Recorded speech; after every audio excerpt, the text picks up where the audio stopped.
is I saw a story through the Associated Press that said that President Obama is still considering value-added tax. A lot of people have a really strong opinion against this, but I think as long as they take away the other types of tax, or at least lower them significantly, that value-added tax really isn't going to increase the taxes at all. Because if you have any idea of how a value-added tax works, it works kind of like this. Okay, so this is my magic diagram. Basically, right now under the current situation, a company that produces oranges, alright, let's say they produce $2 million worth of oranges, right? And there's a 10% sales tax just to make things even. Say they sell half of their oranges to the consumer, and the other half they sell to an orange juice company, right? The half that they sell to the consumer, they have to put sales tax on because it's a final product. And then the half that they sell to the orange juice company, there's no sales tax on because it's an intermediate product. Well, then say that company decides to make $2 million worth of orange juice out of $1 million worth of oranges.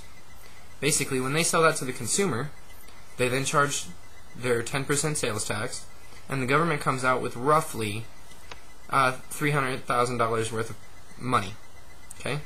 And every bit of that is paid by the consumer.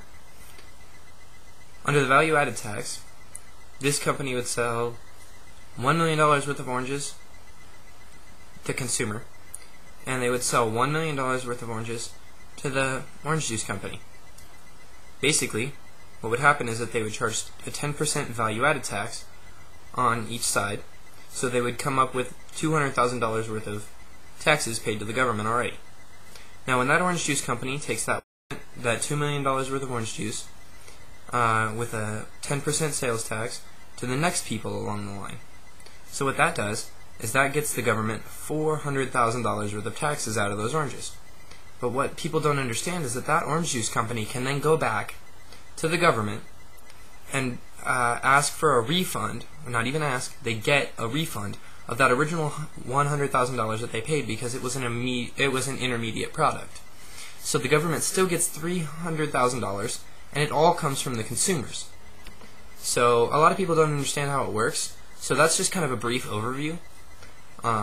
What that basically does is that makes it so that the people that grow the oranges in the first place do not have to distinguish between a final consumer and an orange juice company. There's no loss of money if those people, the final consumer, decides to say, hey, we're an orange juice factory. They buy the oranges and never pay taxes on them. So all that would really do is that would just close down the gaps in taxation, and I think it could actually work really well.